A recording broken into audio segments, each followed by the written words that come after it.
The wreath ceremony is now complete. The Memorial Day observance will begin momentarily. Please move to your seats.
Please stand for the arrival of the official party for the invocation and national anthem.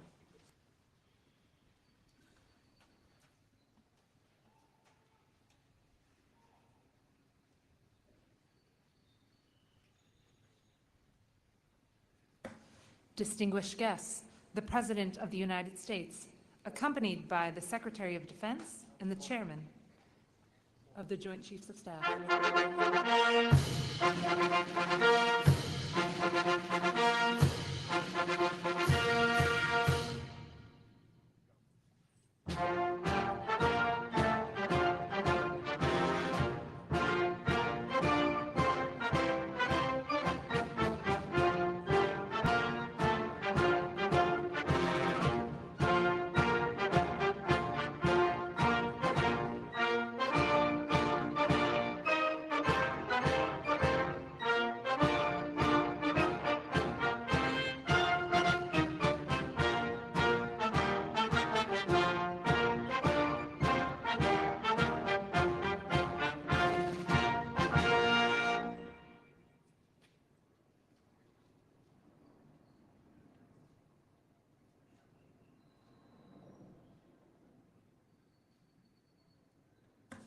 Distinguished guests, Chaplain Colonel James Foster, Command Chaplain, Joint Task Force, National Capital Region, and the United States Army Military District of Washington.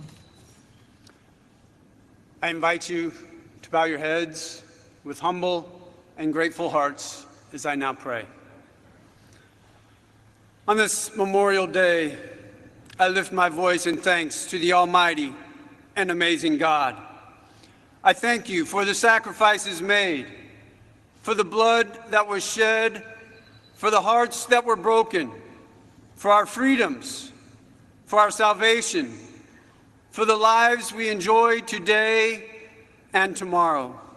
God, death is so very real, and the grave is undeniable, but it is not the end. We continue to stand and we continue to unite together in strength and have a hope in the victories to come. In my feeble attempt to do so, Lord, along with all those around this nation, I call upon you to help us as a people to uphold the ideals of this great nation, that we might stand resolute with our forefathers and declare with confidence these same words inscribed on the marble above, that those who died, who lie in the hallowed grounds around us and around the globe, whom we honor today, did not give their lives in vain. We honor them, Lord, with our devoted lives. Grant us your strength to embolden the weak, give courage to do what is right, and give us a unity of spirit to bind us together. God, stir us, awaken us, help us to walk by faith and give you glory. In your holy name I pray. Amen. Please remain standing for the United States Navy Band and Sea Chanters Chorus in singing our national anthem.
Please be seated.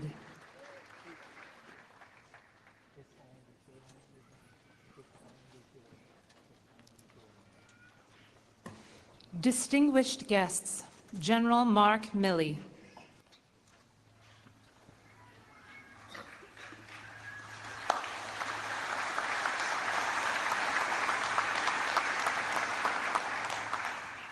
Mr. President, Dr. Biden, Madam Vice President, Mr. Emhoff, Secretary Austin, fellow Joint Chiefs of Staff and spouses, distinguished guests, fellow Americans, and most importantly, Gold Star families, welcome to all. Today, we join in remembrance of the 155th observance of Memorial Day. It is a day of profound significance in the legacy of our nation. On this day, we remember the over 1 million Americans who took their last breath on the bedrock of liberty, supporting the eternal cause of freedom. Their unwavering commitment, their dedication to freedom, their echoes through the ages, reminding us of our sacred duty to remember. And behind every one of these men and women is a family, a husband or a wife, a mother or a father, a brother or a sister, son or a daughter. For these families, every day is Memorial Day, and they each carry on the dreams that our fallen could never fully realize. This land where we stand today once housed 3 forts, sentinels, which overlooked and defended Washington, D.C., but now it serves a more subtle purpose. It is the final resting place of our nation's bravest, a quiet testament to their sacrifice. We gather on these sacred grounds where over 400,000 are buried. Here at Arlington National Cemetery's 85 sections, they tell the story of our nation. A narrative not written in ink, but written in valor and sacrifice. This cemetery paints the picture of the cost required for all of us to remain free. Some here are buried amongst their family and legacies which transcend generations. Others are best friends who fought together, died together, and now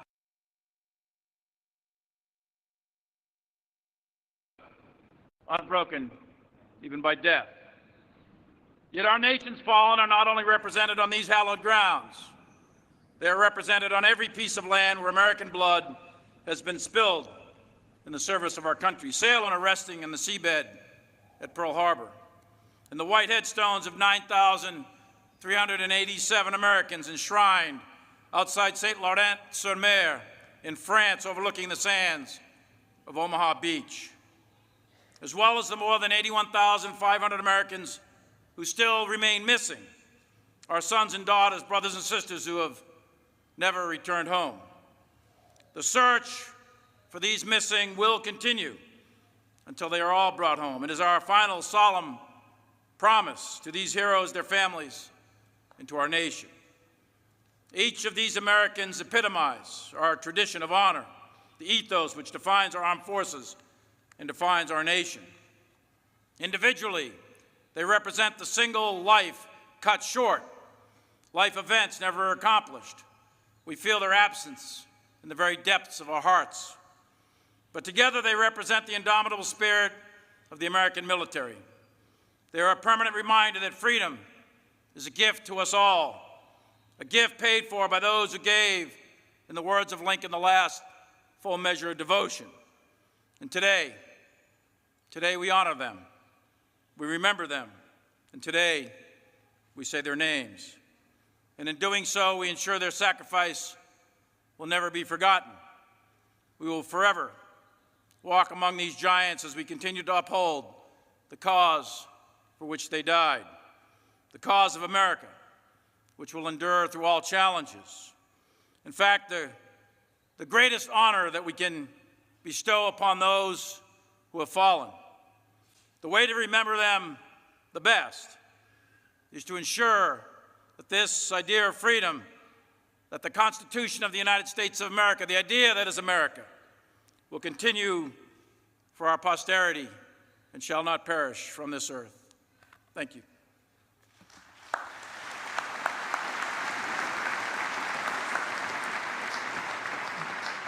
Distinguished guests, the United States Navy Band and the Sea Chanters Chorus will perform "This Land Is Your Land."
Distinguished guests, the Honorable Lloyd Austin III.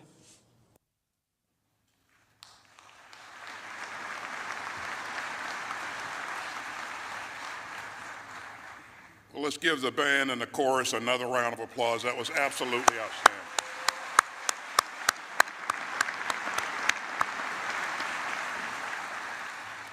Well, good morning, President Biden, Dr. Biden, Vice President Harris, Mr. Imhoff, distinguished guests. I am absolutely honored to be here with you this morning. And thank you, General Milley, for your leadership. To our Gold Star families and to all who remember a fallen American hero today, I know that each Memorial Day brings new waves of both pride and pain. And on behalf of the Department of Defense, please accept our country's deepest gratitude for all that you have given and our deepest sympathies for all that you have lost. We pledge again today to ensure that you and your families have the support that you need and deserve. You will always be a part of our military family, and we hold in our hearts all those who fell to defend the country that they loved. Each of them has a story. And one of the stories of the graves here at Arlington belongs to Chaplain Charles Waters. He was a Catholic priest who signed up to serve during the Vietnam War and to support his teammates in body and soul. And after a year-long deployment, he volunteered to extend his tour for another 6 months. And one November day in 1967, his battalion hit fierce fighting. And Chaplain Waters ran unarmed into the battle, exposed to mortar fire, bullets, and automatic weapons. He helped get wounded soldiers to safety, and he gave last rites to the fallen. At one point, he saw a U.S. paratrooper in shock in the line of enemy fire. Chaplain Waters hoisted the paratrooper on his shoulders and carried him to safety. And tragically, later that day, Chaplain Waters was killed. And for his extraordinary heroism, this paratrooper, patriot, and priest who volunteered twice, once to serve and once to extend his tour, was posthumously awarded the Medal of Honor. This year, our country celebrates the 50th anniversary of our all-volunteer force. And the life of Charles Waters offered a preview of the vigor and the valor of the American warriors who have chosen to step up and serve from 1973 until this day. Our all-volunteer force has blended military power with moral power and combined the force of American arms with the strength of people who freely choose to stand guard over our democracy. In 1970, the Gates Commission recommended eliminating conscription. And its formal report predicted that an all-volunteer force will strengthen our freedoms and our armed forces. And it did. Every time a qualified American stands up and raises their hand and serves with honor from any corner of the country, from any background, color, or creed, this exceptional nation becomes even safer and stronger. Every fallen hero has a story. It is our duty to remember those we have lost. It is our honor to stand with their families. And it is our sacred obligation to remember all that you have given. So let us strive to honor the memory of our fallen by writing the next chapters in America's story of service. And let us stand with all who pledge their lives to defend human freedom, and let us come together as one nation to strengthen our democracy. Ladies and gentlemen, our Commander-in-Chief has long been a champion of our men and women in uniform and of the military families who serve right alongside them. And on this day of sorrow and service, it is my absolute honor to introduce the President of the United States.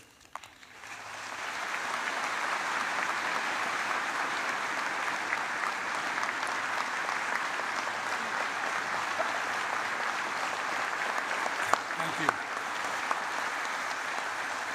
Thank you, thank you, thank you. Please. 155 years ago, retired Union General James Garfield spoke here at Arlington, marking our nation's first Memorial Day. Standing amid rows and rows of marble stones, many of his own fallen soldiers among them, he asked, what brought these men here? What high motive led them to welcome death? And he answered his own question. He said, our nation's life. My fellow Americans, Jill, Vice President Harris, Second Gentleman Inhofe, Secretary Austin, Secretary McDonough, Secretary Mayorkas, General Milley, and most importantly, veterans, servicemen and women, and their survivors. Today, we once again gather in this sacred place at this solemn hour to honor fallen heroes. To once again stand amid the rows and rows of marble stones that bear witness to the brave women and men who served and sacrificed for our freedom and for our future. Those who died so our nation might live. Every year, as a nation, we undertake this rite of remembrance. For we must never forget the price that was paid to protect our democracy. We must never forget the lives these flags, flowers, and marble markers represent. A mother, a father, a son, a daughter, a sister, a spouse, a friend, an American. Every year we remember, and every year it never gets easier. To all those here and across the nation who are grieving the loss of a loved one who wore the uniform, our Gold Star families, to all those with loved ones still missing and unaccounted for, I know how painful it can be, how it can rip open that black hole in the center of your chest you feel like you're just sinking into.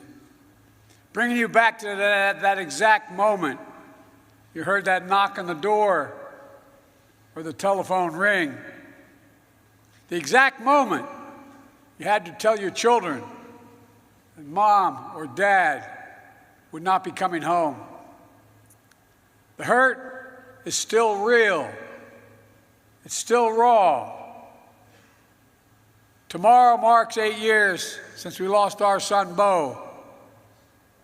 Our losses are not the same. He didn't perish in the battlefield. It was cancer that stole him from us a year after being deployed as a major in the United States Army National Guard in Iraq. As it is for so many of you, the pain of his loss is with us every day, but particularly sharp on Memorial Day. Still clear. Tomorrow is his anniversary. But so is the pride Jill and I feel in this service, as if I can still hear him saying, Dad, it's my duty, Dad.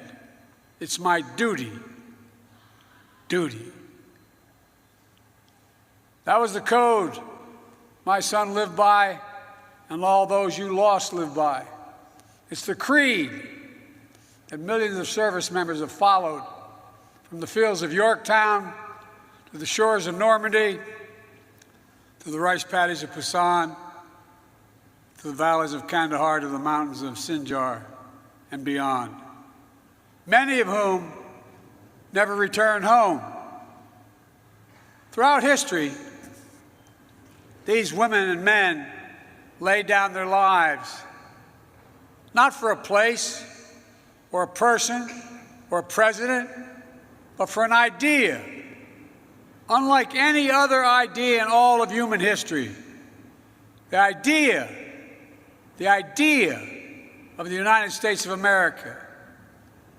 This sanctuary honors that sacrifice and tells their stories, and in turn, it tells our story, the American story, the story of the patriot who died to deliver a nation where everyone is entitled to certain inalienable rights, among them life, liberty, the pursuit of happiness.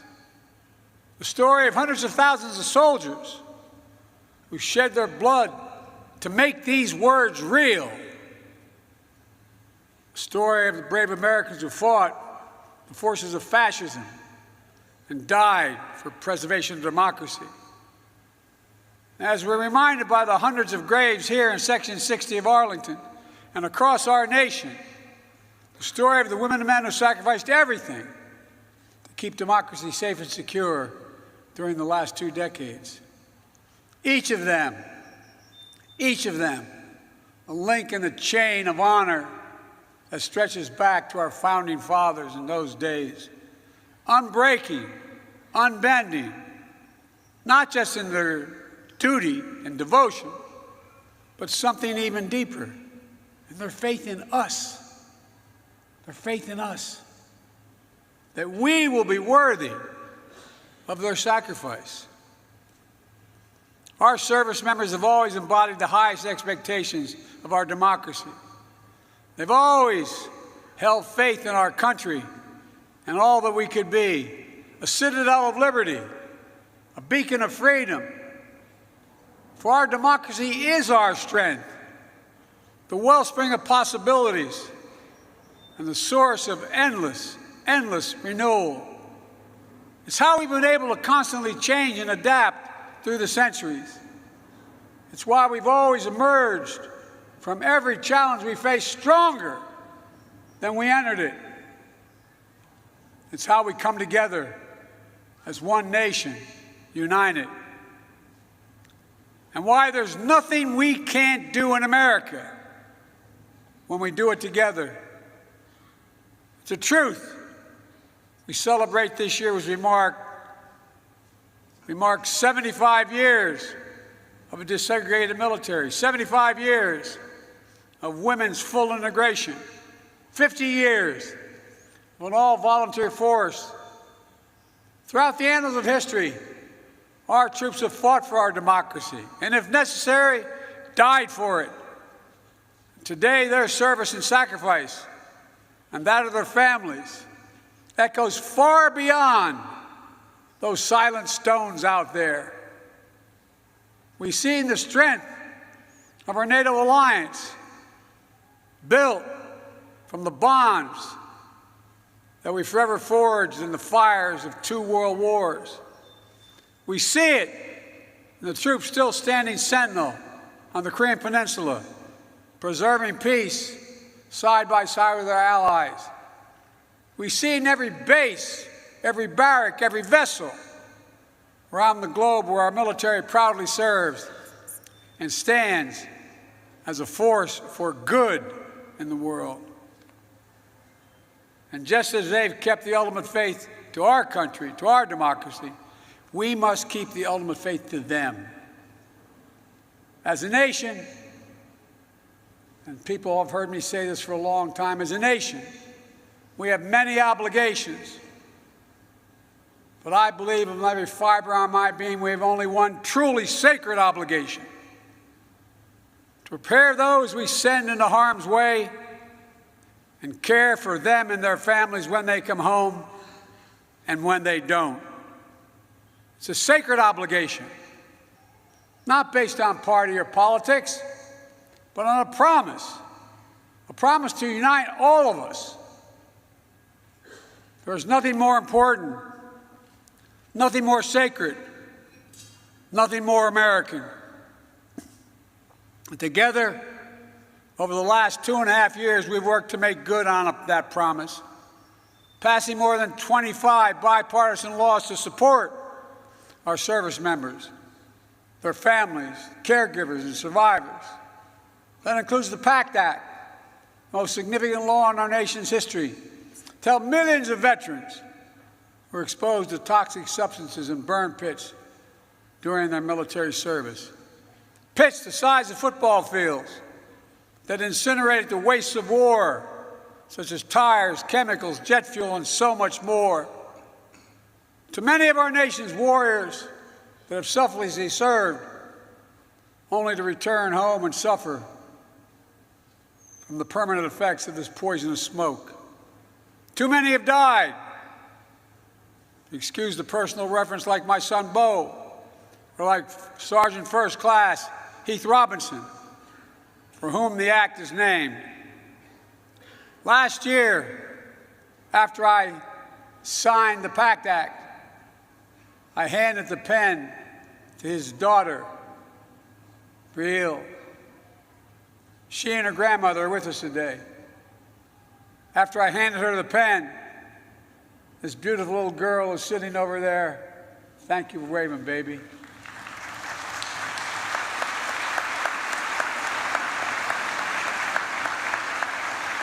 We lost half of her world, her whole world, held the pen in her hand, and looked at me and said, "Thank you for my daddy. Thank you for my daddy." God love you, honey. But I don't think she was just thanking me. She was thanking all of us. Everyone who fought so hard, who came together to keep our promise to our veterans, to keep the faith with our heroes. On this day, we come together again to reflect, to remember, but above all, to recommit to the future our fallen heroes fought for.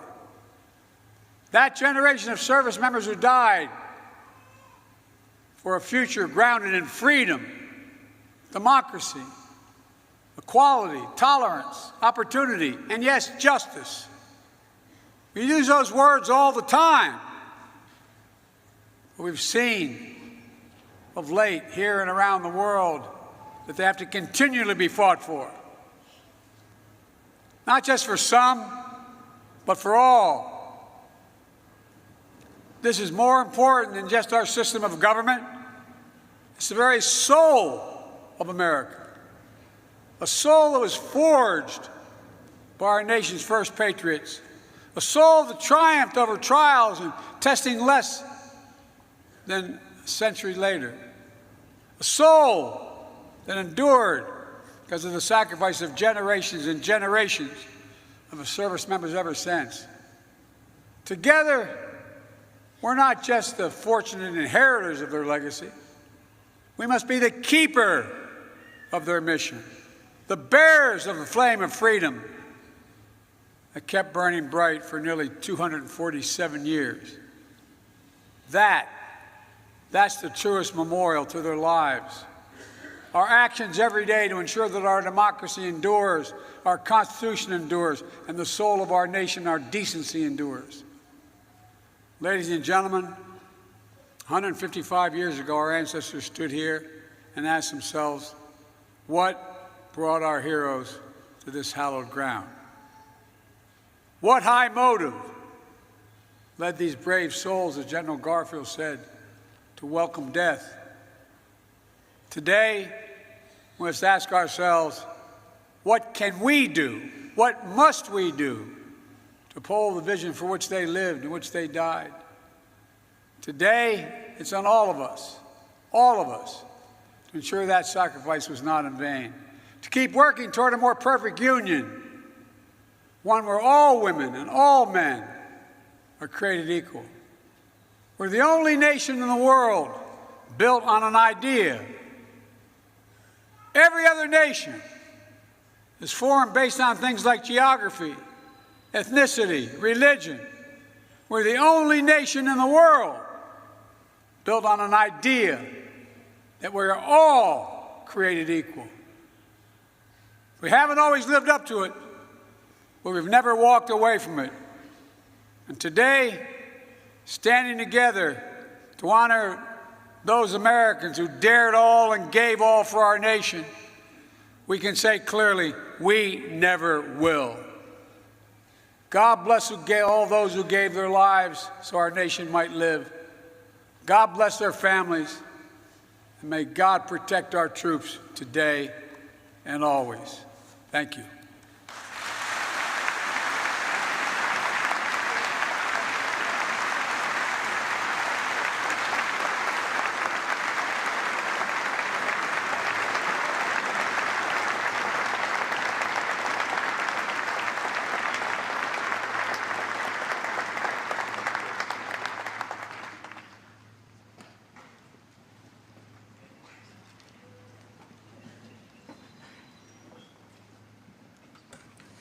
Distinguished guests, please stand for the playing of taps and the benediction.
Please receive this closing prayer. God, those were such solemn tones that mean so much to us as a nation. I pray that you grant us the grace to never forget and to lead lives worthy of the price paid on our behalf by those who have gone on before and those who continue to serve. God, with all humility, I thank you for your goodness to this nation, to our service members and their families. As our president has stated, God, we have a soul. And I pray that you would help us to align our faith correctly. And God, preserve the soul of this nation. Preserve the souls of those that serve. And with great expectation, I ask you to protect them now, wherever they may be. For some are in harm's way this day, and many are separated from the ones they love. Bless our government, its leaders, and provide godly counsel and wisdom to guide us in your will. God, please do bless America, this nation that we love so much. It's in your holy name I pray. Amen. Please remain standing for the singing of God Bless America, performed by the United States Navy Band and Sea Chanters Chorus.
Distinguished guests, please remain in place as the official party departs and the colors are retired.